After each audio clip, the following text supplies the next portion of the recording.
ನಮಸ್ಕಾರ. ಮುಖ್ಯಾಂಶಗಳು. ಲೋಕಸಭಾ ಚುನಾವಣೆ ಹಿನ್ನೆಲೆ ದೆಹಲಿಯಲ್ಲಿಂದು ಬಿಜೆಪಿ ಸಂಸದರು ಶಾಸಕರೊಂದಿಗೆ ಅಮಿತ್ ಶಾ ಸಭೆ.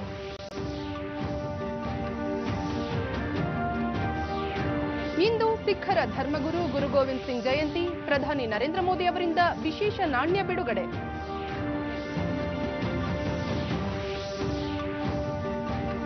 ಜನರಿಗೆ ಸಮಗ್ರ ಮಾಹಿತಿ ನೀಡಲು ರಾಜ್ಯ ಚುನಾವಣಾ ಆಯೋಗದಿಂದ ಶೀಘ್ರದಲ್ಲೇ ಮೊಬೈಲ್ ಆಪ್ ಆರಂಭ.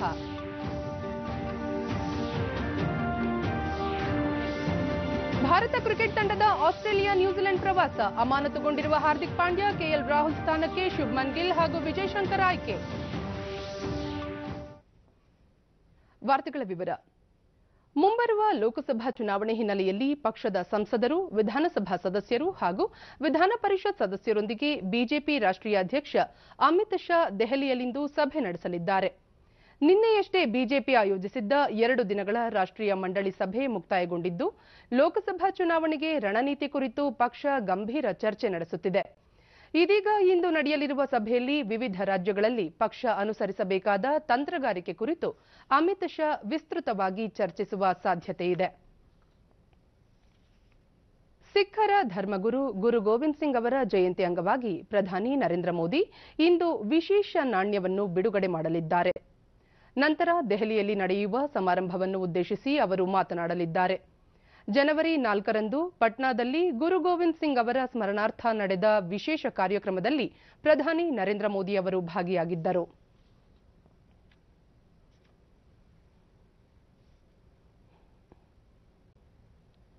ರಾಜ್ಯದ ಬರ ಪರಿಸ್ಥಿತಿ ಅಧ್ಯಯನ ನಡೆಸುತ್ತಿರುವ ಸಚಿವ ಸಂಪುಟ ಉಪಸಮಿತಿ ತಂಡ ಕೃಷಿ ಸಚಿವ ಎನ್ಎಚ್ ಶಿವಶಂಕರ ರೆಡ್ಡಿ ನೇತೃತ್ವದಲ್ಲಿ ನಿನ್ನೆ ಚಿತ್ರದುರ್ಗ ಜಿಲ್ಲೆಯ ವಿವಿಧ ಗ್ರಾಮಗಳಿಗೆ ಭೇಟಿ ನೀಡಿ ಪರಿಶೀಲನೆ ನಡೆಸಿತು.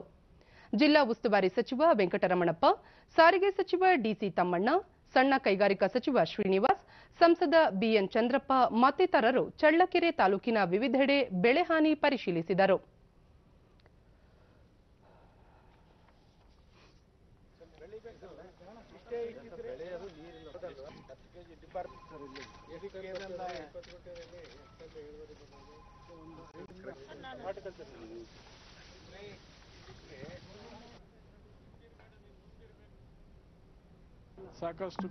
ಬಳಿಕ ಶಿವಶಂಕರ ರೆಡ್ಡಿ ಈಗಾಗಲೇ ಬೆಂಗಳೂರು ವಿಭಾಗದ ಎಲ್ಲ ಜಿಲ್ಲೆಗಳಲ್ಲಿ ಬರ ಅಧ್ಯಯನ ನಡೆಸಿದ್ದು, ಮುಂಗಾರು ಹಂಗಾಮಿನಲ್ಲಿ 12,000 ಕೋಟಿ ರೂಪಾಯಿ ಮೊತ್ತಕ್ಕಿಂತ ಹೆಚ್ಚಿನ ಬೆಳೆ ನಷ್ಟವಾಗಿದೆ. ರಾಷ್ಟ್ರೀಯ ವಿಪತ್ತು ಪರಿಹಾರ ನಿಧಿ ಮಾನದಂಡದಡಿ ರಾಜ್ಯಕ್ಕೆ 2,364 ಕೋಟಿ ರೂಪಾಯಿ ಕೇಂದ್ರ ಸರ್ಕಾರ ಬಿಡುಗಡೆ ಮಾಡಬೇಕಾಗಿದ್ದು, ಅದನ್ನು ನಿರೀಕ್ಷಿಸಲಾಗಿದೆ ಎಂದು ಹೇಳಿದರು. ಬರ ಪರಿಸ್ಥಿತಿ ಇರುವ ಕಡೆ ಸಮಸ್ಯೆಗಳನ್ನು ಅರಿತು ಪರಿಹಾರ ಕಂಡುಕೊಳ್ಳಲಾಗುತ್ತಿದೆ. ಕುಡಿಯುವ ನೀರಿನ ಸಮಸ್ಯೆ ಹಾಗೂ ಜಾನುವಾರುಗಳಿಗೆ ಮೇವಿನ ಕೊರತೆ ಎದುರಾಗದಂತೆ ಅಗತ್ಯ ಕ್ರಮ ಕೈಗೊಳ್ಳಲಾಗಿದೆ ಎಂದು ತಿಳಿಸಿದರು. ತಂಡ ಬಂದ್ರು ಈಗಾಗಲೇ ನಾವು ಸುಮಾರು 16,000 ಕೋಟಿ ನಷ್ಟ ಆಗಿದೆ ಅಂತೇಳಿ ರಾಜ್ಯ ಸರ್ಕಾರ ವರದಿಯನ್ನು ನೀಡಿದೆ. ಅದರ ಪೈಕಿ ನಮಗೆ 2,344 ಕೋಟಿ ನಮಗೆ NDRF ಅಲ್ಲಿ ಬರಬೇಕು. ನದಿ ಸಂರಕ್ಷಣೆ ಜೊತೆಗೆ ಪ್ರವಾಸೋದ್ಯಮಕ್ಕೆ ಉತ್ತೇಜನ ನೀಡಲು ಮಂಗಳೂರಿನ ಕೂಳೂರು ಸೇತುವೆ ಬಳಿ ಫಲ್ಗುಣಿ ನದಿ ತೀರದಲ್ಲಿ ನದಿ ಉತ್ಸವ ಆಯೋಜಿಸಲಾಗಿತ್ತು.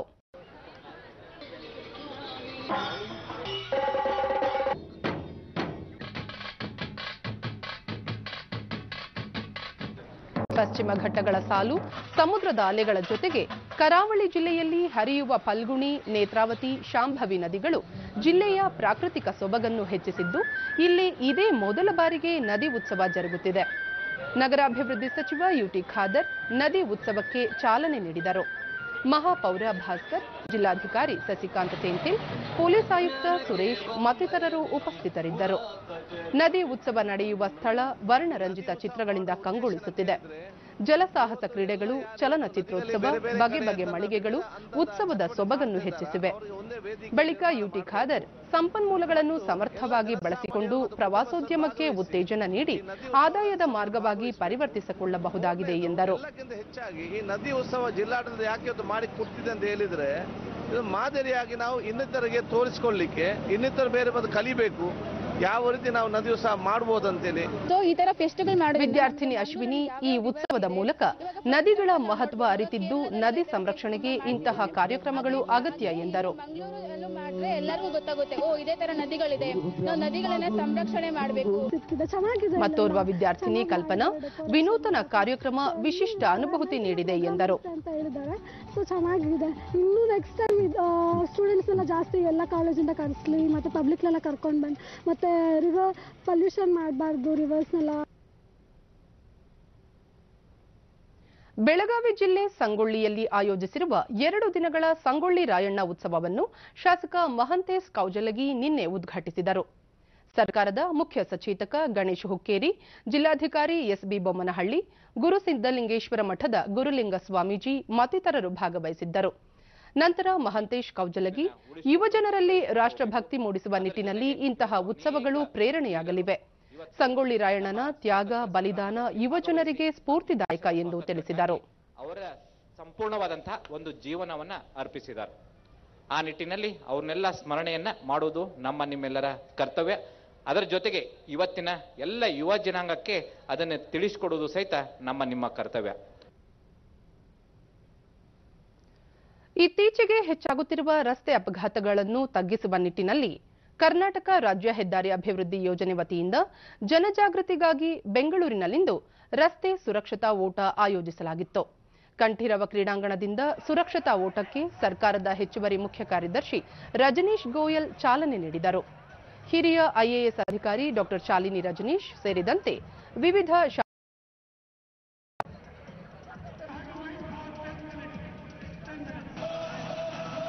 ಜಾಥಾದಲ್ಲಿ ವ್ಯಾಯಾಮ ಹಾಗೂ ನೃತ್ಯ ಪ್ರದರ್ಶನದ ಮೂಲಕ ಜನಜಾಗೃತಿ ಮೂಡಿಸಲಾಯಿತು.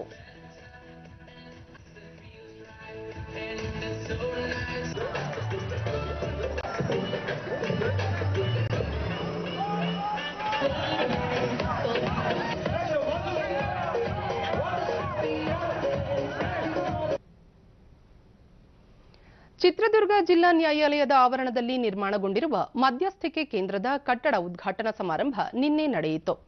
ಹೈಕೋರ್ಟ್ ಹಾಗೂ ಚಿತ್ರದುರ್ಗ ಜಿಲ್ಲಾ ಆಡಳಿತಾತ್ಮಕ ನ್ಯಾಯಮೂರ್ತಿ ಜಾನ್ ಮೈಕಲ್ ಕುನ್ಹಾ ಅವರನ್ನು ಗೌರವಿಸಲಾಯಿತು. ಪ್ರಧಾನ ಜಿಲ್ಲಾ ಮತ್ತು ಸತ್ರ ನ್ಯಾಯಾಧೀಶ ಎಸ್ಬಿ ವಸ್ತ್ರಮಠ, ವಕೀಲರ ಸಂಘದ ಅಧ್ಯಕ್ಷ ಎನ್ಬಿ ವಿಶ್ವನಾಥ್ ಮತ್ತಿತರರು ಹಾಜರಿದ್ದರು. ನಂತರ ಜಾನ್ ಮೈಕಲ್ ಕುನ್ಹಾ, ವಕೀಲರು ಕೇಸು ನಡೆಸುವ ವೇಳೆ ಅದಕ್ಕೆ ಸಂಬಂಧಿಸಿದಂತೆ ಪೂರ್ವ ಸಿದ್ಧತೆ ಅಗತ್ಯ. ಉತ್ತಮ ಜ್ಞಾನ ಕೌಶಲ್ಯದಿಂದ ಸೂಕ್ತ ಸಾಕ್ಷ್ಯಾಧಾರ ಒದಗಿಸಿದರೆ ನ್ಯಾಯಾಧೀಶರಿಗೆ ನ್ಯಾಯಸಮ್ಮತ ತೀರ್ಪು ನೀಡಲು ಸಹಕಾರಿಯಾಗಲಿದೆ ಎಂದು ಹೇಳಿದರು.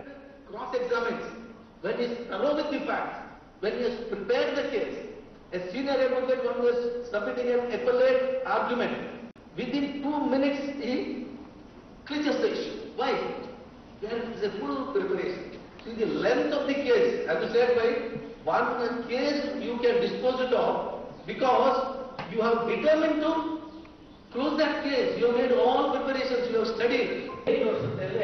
ನಿವೃತ್ತ ನ್ಯಾಯಮೂರ್ತಿ ಎಚ್ ಬಿಲ್ಲಪ್ಪ, ಮಧ್ಯಸ್ಥಿಕೆ ಕೇಂದ್ರದಿಂದ ಕಕ್ಷಿದಾರರು ಮತ್ತು ಪ್ರತಿವಾದಿಗಳ ಸಮಯ, ಹಣ, ಶಕ್ತಿ ಉಳಿಸಬಹುದು. ಮಧ್ಯಸ್ಥಿಕೆಯಿಂದ ಇಬ್ಬರಿಗೂ ನ್ಯಾಯ ಸಿಗಲಿದೆ ಎಂದರು. ಅದನ್ನ ತೋರಿಸ್ಕೊಡಕ್ಕಾಯಿತು. ಇಂಥ ಅನೇಕ ಕೆಲಸಗಳು ಸಾಧ್ಯ ಆಗಿದೆ. ಕೋರ್ಟ್ನಲ್ಲಿ ಕೆಲಸ ಆಗ್ತಾ ಇದೆ. ಇನ್ನು ಮೀಡಿಯೇಷನ್ ಸೆಂಟರ್ ಬಗ್ಗೆ ವಿಶೇಷವಾಗಿ ಹೇಳೋದಾದ್ರೆ ಎಲ್ಲ ನ್ಯಾಯಾಧೀಶರಿಗೂ ಮತ್ತು ವಕೀಲ ಬಂಧುಗಳಿಗೂ ಮತ್ತು ಕಕ್ಷಿದಾರರು ಕೂಡ ನಾನು ತುಂಬಾ ಆಭಾರಿ. ರಾಜ್ಯ ಚುನಾವಣಾ ಆಯೋಗ ಬೃಹತ್ ಬೆಂಗಳೂರು ಮಹಾನಗರ ಪಾಲಿಕೆ ಹಾಗೂ ಬಿಪ್ಯಾಕ್ ಸಂಸ್ಥೆ ವತಿಯಿಂದ ಸುಭದ್ರ ಪ್ರಜಾಪ್ರಭುತ್ವದ ರಾಯಭಾರಿಗಳು ಎಂಬ ಬೂತ್ ಮಟ್ಟದ ಮತದಾರರ ಜಾಗೃತಿ ಕಾರ್ಯಾಗಾರವನ್ನು ನಗರದಲ್ಲಿ ನಿನ್ನೆ ಹಮ್ಮಿಕೊಳ್ಳಲಾಗಿತ್ತು. ಕಾರ್ಯಾಗಾರದಲ್ಲಿ ಬಿಬಿಎಂಪಿ ಚುನಾವಣೆ ಸಹಾಯಕ ಆಯುಕ್ತ ಡಾ ನಟೇಶ್ ಡಿಬಿ ಉಪಸ್ಥಿತರಿದ್ದರು. ಕಾರ್ಯಕ್ರಮ ಉದ್ಘಾಟಿಸಿದ ಜಂಟಿ ಮುಖ್ಯ ಚುನಾವಣಾಧಿಕಾರಿ ಸೂರ್ಯಸೇನ್, ರಾಜ್ಯದ ಜನರಿಗೆ ಚುನಾವಣೆಯ ಕುರಿತು ಸಮಗ್ರ ಮಾಹಿತಿ ನೀಡಲು ಮೊಬೈಲ್ ಆಪ್ ಒಂದನ್ನು ಆರಂಭಿಸಲಾಗುವುದು. ಇದರಲ್ಲಿ ಚುನಾವಣಾ ಪ್ರಕ್ರಿಯೆ, ಅಭ್ಯರ್ಥಿಗಳು, ಮತಗಟ್ಟೆಗಳು ಹಾಗೂ ಫಲಿತಾಂಶದ ಕುರಿತು ಮಾಹಿತಿ ದೊರೆಯಲಿದೆ ಎಂದರು. ಚುನಾವಣಾ ಅಭ್ಯರ್ಥಿಗಳು ಹಾಗೂ ಮಾಧ್ಯಮಗಳಿಗೆ ಅಂಕಿ ಅಂಶಗಳು ಹಾಗೂ ಇತರ ಮಾಹಿತಿ ಒದಗಿಸುವ ಸಲುವಾಗಿ ಪ್ರತ್ಯೇಕ ಚುನಾವಣಾ ವೆಬ್ಸೈಟ್ ಆರಂಭಿಸಲಾಗಿದ್ದು, ಇದರಲ್ಲಿ ಇದೇ ಮೊದಲ ಬಾರಿಗೆ ರಾಜ್ಯದ ಎಲ್ಲ 6,000ಕ್ಕೂ ಹೆಚ್ಚಿನ ಮತಗಟ್ಟೆಗಳ ವಿವರ ಒದಗಿಸಲಾಗಿದೆ ಎಂದರು. ಮತಗಟ್ಟೆಗಳಿತ್ತು. ಸೊ ಅದು ಎಲ್ಲ parts ಅನ್ನು we have mapped it with the help of the field officers, and we have got it into the GIS database, and then we made it available to the public also through this application. ಮೈಸೂರಿನ ರಂಗಾಯಣದಲ್ಲಿ ಹಮ್ಮಿಕೊಂಡಿರುವ 7 ದಿನಗಳ ಬಹುರೂಪಿ ರಾಷ್ಟ್ರೀಯ ನಾಟಕೋತ್ಸವ 2019ಕ್ಕೆ ಹಿರಿಯ ರಂಗಕರ್ಮಿ ಪ್ರಸನ್ನ ನಿನ್ನೆ ಚಾಲನೆ ನೀಡಿದರು. ನಾಟಕೋತ್ಸವಕ್ಕೆ ತೃತೀಯ ಲಿಂಗಿಗಳ ಸಾಮೂಹಿಕ ಪ್ರಾರ್ಥನೆ ಹಾಗೂ ನೃತ್ಯದೊಂದಿಗೆ ಚಾಲನೆ ನೀಡಿದ್ದು ವಿಶೇಷ. ನಂತರ ಪ್ರಸನ್ನ, ಇಂದಿನ ಸಮಾಜದಲ್ಲಿ ಮಾನವ ಸಭ್ಯತೆ ಸಂಕಟದಲ್ಲಿದೆ. ಇದನ್ನು ಎಲ್ಲರೂ ಅನುಭವಿಸುತ್ತಿದ್ದಾರೆ. ಈ ಸಂಕಟದಿಂದ ವಿಜ್ಞಾನಿಗಳು, ಸಾಮಾಜಿಕ ತಜ್ಞರು ಕೂಡ ಭಯಭೀತಗೊಂಡಿದ್ದಾರೆ ಎಂದರು.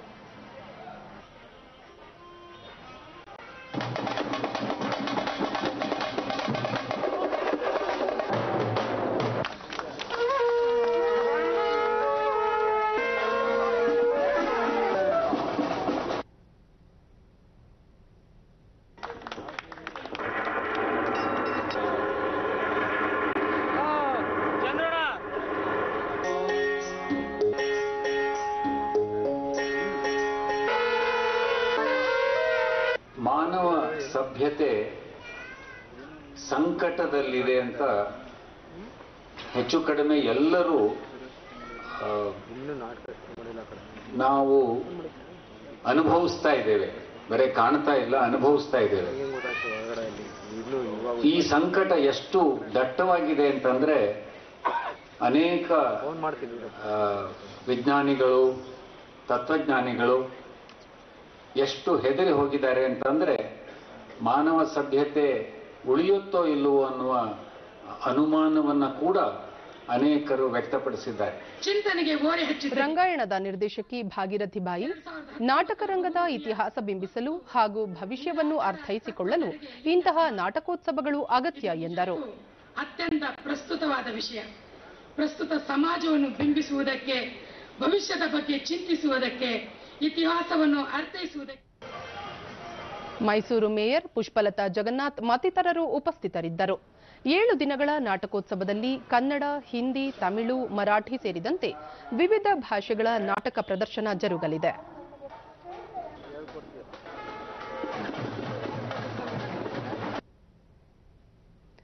ಮಣಿಪಾಲ್ ತಂತ್ರಜ್ಞಾನ ಸಂಸ್ಥೆ ಎಂಐಟಿ ವಿವಿಧ ಶೈಕ್ಷಣಿಕ ಸಂಸ್ಥೆಗಳ ಸಹಯೋಗದಲ್ಲಿ ಆಯೋಜಿಸಿರುವ ಇಂಡಿಯನ್ ಮಾರ್ಸ್ ರೋವರ್ ಚಾಲೆಂಜ್ 2019 ಮಣಿಪಾಲದಲ್ಲಿ ನಡೆಯಿತು. ರಾಷ್ಟ್ರ ಮತ್ತು ಅಂತಾರಾಷ್ಟ್ರೀಯ ಮಟ್ಟದ ಅರ್ಹ 10 ತಂಡಗಳ 150ಕ್ಕೂ ಹೆಚ್ಚು ಎಂಜಿನಿಯರಿಂಗ್ ವಿದ್ಯಾರ್ಥಿಗಳು ಈ ಸ್ಪರ್ಧೆಯಲ್ಲಿ ಪಾಲ್ಗೊಂಡಿದ್ದರು. ಚಂದ್ರ, ಮಂಗಳ ಗ್ರಹಗಳ ಮೇಲೆ ಮಾನವರಹಿತವಾಗಿ ಕೆಲಸ ಮಾಡಬಲ್ಲ ಹಾಗೂ ಅಲ್ಲಿನ ಕಲ್ಲು, ಮಣ್ಣು, ನೀರು ಮುಂತಾದ ಕುರುಹುಗಳನ್ನು ಪತ್ತೆ ಮಾಡಿ ಸಂಶೋಧನೆ ನಡೆಸಬಲ್ಲ ರೋಬೋಟ್ಗಳ ಕಾರ್ಯನಿರ್ವಹಣೆ ಕುರಿತು ವಿದ್ಯಾರ್ಥಿಗಳು ತಮ್ಮ ತಮ್ಮ ಪ್ರಾತ್ಯಕ್ಷಿಕೆಗಳ ಮೂಲಕ ವಿವರಿಸಿದರು.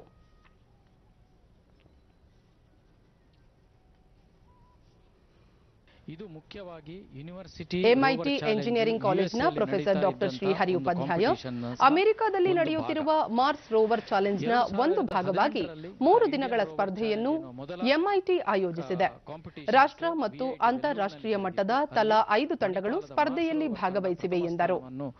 ಗಳಿಸಿದೆ ಅಂತ ಹೇಳಲಿಕ್ಕೆ ತುಂಬಾ ಹೆಮ್ಮೆ ಆಗ್ತಾ ಇದೆ. ಸೊ ಹಾಗೆ ಈ ವರ್ಷ ಎಂಐಟಿ ಈ ಕಾರ್ಯಕ್ರಮವನ್ನು, ಈ ಕಾಂಪಿಟಿಷನ್ಸ್ ಅನ್ನು ಇಲ್ಲಿ ಆರ್ಗನೈಸ್ ಮಾಡ್ತಾ ಇದೆ.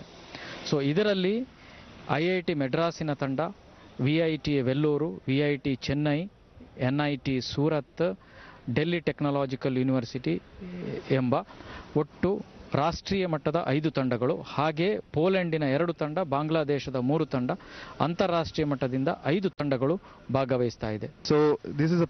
ಮಣಿಪಾಲ್ ರೋವರ್ಸ್ ಚಾಲೆಂಜ್ನ ಸಂಘಟಕ ಹಾಗೂ ಪ್ರಾಧ್ಯಾಪಕ ನವನೀತ್ ಕೃಷ್ಣ, ವಿವಿಧ ವಿದ್ಯಾರ್ಥಿ ತಂಡಗಳು ಹೊಸ ಆವಿಷ್ಕಾರಗಳ ಮೂಲಕ ರೋಬೋಟ್ ಕಾರ್ಯ ನಿರ್ವಹಣೆ ಬಗ್ಗೆ ಪ್ರದರ್ಶನ ನೀಡಿದ್ದಾರೆ ಎಂದು ಹೇಳಿದರು. So this competition is backed by MRPL as well as MIT and Mahi Group have helped us in organizing this event. ಚೆನ್ನೈನ ಎಂಜಿನಿಯರಿಂಗ್ ವಿದ್ಯಾರ್ಥಿ ನೀಲ್ ತಮ್ಮ ತಂಡ ಕಷ್ಟಪಟ್ಟು ಪೂರ್ವ ತಯಾರಿಯನ್ನು ಮಾಡಿಕೊಂಡು ಸ್ಪರ್ಧೆಯಲ್ಲಿ ಭಾಗವಹಿಸಿದೆ ಎಂದು ತಮ್ಮ ಅನುಭವಗಳನ್ನು ಹಂಚಿಕೊಂಡರು.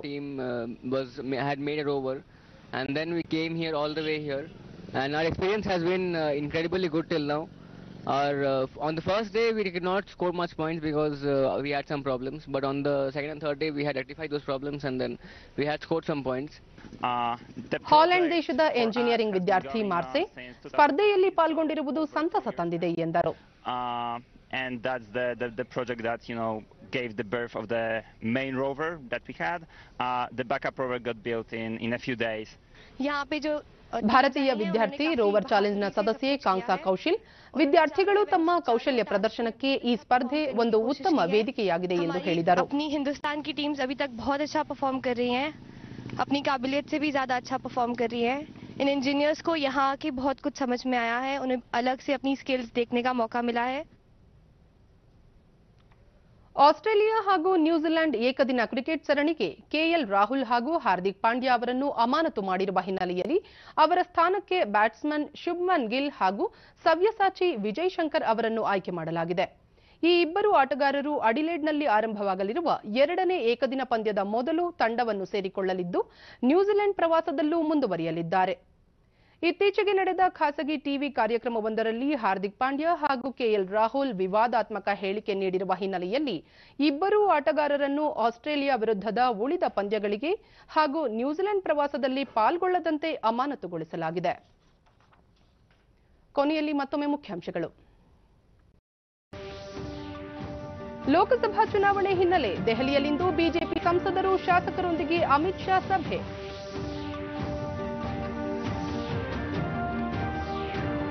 ಇಂದು ಸಿಖ್ಖರ ಧರ್ಮಗುರು ಗುರು ಗೋವಿಂದ್ ಸಿಂಗ್ ಜಯಂತಿ. ಪ್ರಧಾನಿ ನರೇಂದ್ರ ಮೋದಿ ಅವರಿಂದ ವಿಶೇಷ ನಾಣ್ಯ ಬಿಡುಗಡೆ. ಜನರಿಗೆ ಸಮಯ ನೀಡಲು ರಾಜ್ಯ ಚುನಾವಣಾ ಆಯೋಗದಿಂದ ಶೀಘ್ರದಲ್ಲೇ ಮೊಬೈಲ್ ಆಪ್ ಆರಂಭ.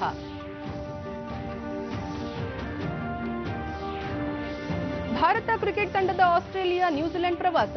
ಅಮಾನತುಗೊಂಡಿರುವ ಹಾರ್ದಿಕ್ ಪಾಂಡ್ಯ ಕೆಎಲ್ ರಾಹುಲ್ ಸ್ಥಾನಕ್ಕೆ ಶುಭ್ಮನ್ ಗಿಲ್ ಹಾಗೂ ವಿಜಯ್ ಶಂಕರ್ ಆಯ್ಕೆ. ನಮ್ಮ ಮುಂದಿನ ವಾರ್ತಾ ಪ್ರಸಾರ ಮಧ್ಯಾಹ್ನ 1 ಗಂಟೆಗೆ ಚಂದನದಲ್ಲಿ. ನಮಸ್ಕಾರ.